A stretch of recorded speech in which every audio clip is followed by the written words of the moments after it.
साहब ने इस दुआ कभी पढ़ा है, अगर रात में उनकी मौत हो जाएगी तो उनके लिए जन्नत की गारंटी है।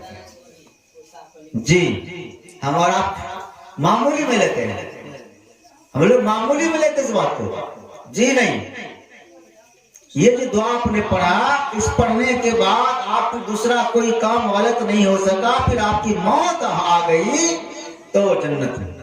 क्योंकि अल्लाह की रसूल ने फरमाया है कि उनके सारे गुनाह माफ हो जाते, सगीरा गुनाह और बड़ा गुनाह के लिए तौबा करने की जरूरत है। वक्त कम है, मैं 2-4 बात करूंगा और उसके बाद अपनी बात को खत्म करूंगा, क्योंकि मेहमान भी लोग होंगे जो खाने के इंतजार में होंगे। मैंने सोचा था कि मगरिब से लेकर शाम तक खाना खिलाते होंगे, इसलिए शाबाद प्रोग्राम होगा। अगर ऐसा करना था मगरिब बाद ही कर लेना था, खाने पीने में आसानी होती। मैं खा आया, मेरी फिक्र नहीं कीजिएगा, मैं खाना खा आया। मैं जब भी प्रोग्राम में आता हूँ तो मैं खा आता हूँ, क्योंकि लेट से हो जाता है तो उस टाइम दिक्कत होती है।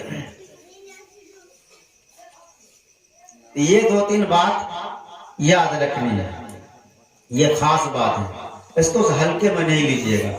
मैंने अभी आपके सामने कुरान पाक की एक आयत तलावत की है कि ईमान वालों अपने आप को, अपने अहल व अयाल को, रिश्तेदारों को जहन्नम की आग से बचाओ। इसमें बड़ी हिकमत है, बड़ी राज की बात है। बाद हजरात रात दिन नमाज से मशगूल होते हैं, उनके हाथ से तस्बीह नहीं हटती, सर से भी टोपी नहीं हटती। माशाअल्लाह बड़ी खुशी की बात है, अल्लाह ने उनको हिदायत दिया, वो अल्लाह ने उसे कबूल किया, वो नमाज में, मस्जिद में, कुरान में, तस्बीह में हमेशा मशगूल रहते हैं, बड़ी खुशी की बात है। पर अपने बच्चों को वो नहीं कहते तो अल्लाह के यहाँ सवाल होगा, उनसे पूछ होगा कि मैंने जो तुम्हारे मातहत तुम बच्चे तुमको दिया, तुम्हारे पास बीवी है, बच्चे हैं, तो उनको तुमने किस रास्ते पे छोड़ा? नमाज पढ़ने के लिए कहा था, या मोबाइल देखने के लिए छोड़ दिया था, या घर में सोने के लिए छोड़ दिया था? तो शायद उस टाइम सवाल का जवाब नहीं बनेगा। एक मामूली बात मैं बताऊंगा और मैं अपनी बात को कुछ देर में खत्म करूंगा।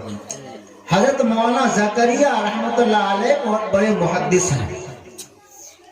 मौलाना ज़करिया साहब रहमतुल्लाह अलैह बहुत बड़े मुहद्दिस हैं, और कुछ जमाना गुजर गया उनको गुजरे हुए। जब वो छोटे थे, मैं इसलिए बता रहा हूं, एक तो मुंह से कह देना अपने बच्चों को नहीं पढ़ाते, बच्चों को तरबियत नहीं देते, तरबियत किस अंदाज से देना वो बता रहा। हजरत मौलाना ज़करिया साहब रहमतुल्लाह अलैह कम उम्र थे, बच्चे थे, उनके वालिद मोहतरम ने हजरत मौलाना ज़करिया साहब को, जो छोटे बच्चे थे, उनको तकिया बना के दिया था, छोटा सा तकिया बना के दिया था, खूबसूरत तकिया। वो बच्चा यानी मौलाना ज़करिया उस तकिया पे दीवाना रहते थे, तकिया से उनको बड़ी मोहब्बत। उस तकिया को कोई ले नहीं सकता, न माँ ले सकती है, न बाप ले सकता है, न कोई भाई ले सकता है, उनको तकिया से बड़ी प्यार। देखा होगा अपने बच्चों के साथ ऐसा होता है कि बच्चे को आपको कोई सामान दिएगा तो कोई खास सामान होता है जो वो किसी को नहीं देता है, उसको उससे बड़ी मोहब्बत होती है। इसी तरह मौलाना ज़करिया जब छोटे थे, उनको उस तकिया से बड़ी मोहब्बत थी। एक बार मौलाना ज़करिया साहब के वालिद मोहतरम आराम करने के लिए लेट गए।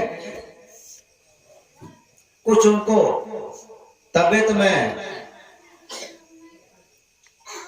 सुस्ती सी महसूस हुई, लेटने लगे, पर जब जहां पे लेटे वहां पे दूसरा तकिया रखा नहीं था। बेटा ने कहा, यानी ज़करिया रहमतुल्लाह अलैह ने कहा, अब्बू जान मेरा तकिया ले लीजिए। दिल गवारा नहीं कर रहा था कि मैं अब्बू को तकिया दे दे, दिल गवारा नहीं कर रहा है।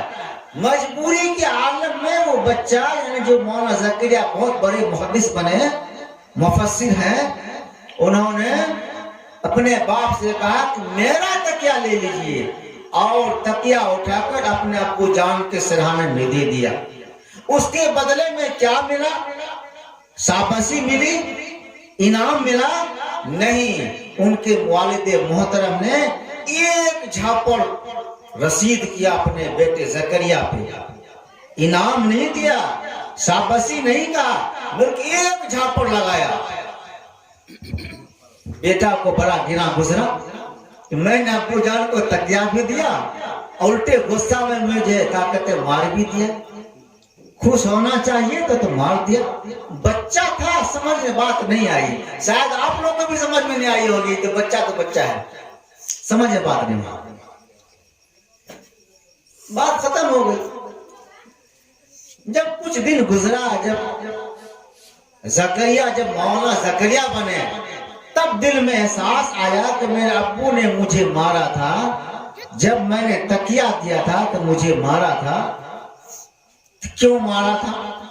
अब वो अपने में गौर फिक्र कर रहा है कि मैंने किस एतबार से अपने वालिद को तकिया दिया था। तकिया इस बुनियाद पे दिया था कि ये मेरा तकिया है और मुझे इस तकिया से बड़ी मोहब्बत है, पर मैं मजबूर है कि अपने बाप को सोने के लिए मैं दे रहा हूँ। ये जो मेरा तकिया का जुमला उनके दिल में इस्तेमाल हुआ, ये तकिया मेरा है, मैं अपने अब्बू को दे रहा हूँ, इसलिए उसके अब्बू ने उनको झापड़ मारा जोर से कि बाप के रहते हुए संपत्ति का मालिक तुम नहीं बन सकते, बल्कि मैं मालिक हूँ, इसलिए मैंने तुम्हें मारा है कि तुम्हें एहसास पैदा हो जाए कि ये जो भी चीज घर के अंदर है वो बाप का है, उसमें बाप की मिल्कियत है, बच्चे की मिल्कियत नहीं है, इसलिए मैंने तुम्हें मारा है। इस्लाह करने का ये तरीका देखिए, बच्चों की इस्लाह करने का एक अजूबा तरीका है। और हम और आप क्या करते हैं? जब बच्चा को तंबीह नहीं करते हैं, जब बच्चा बड़ा हो जाता है और जब हुट्ठी बन जाता है, वो जिस काम को करना उसी काम को करेगा, आपकी बात को नहीं मानना चाहेगा, आप क्या करते हैं? अपनी जिंदगी में दो चार बेचारे गांव के नेता लोग को बुला लेते हैं कि भाई मेरा बेटा को जमीन जगह बांट दीजिए।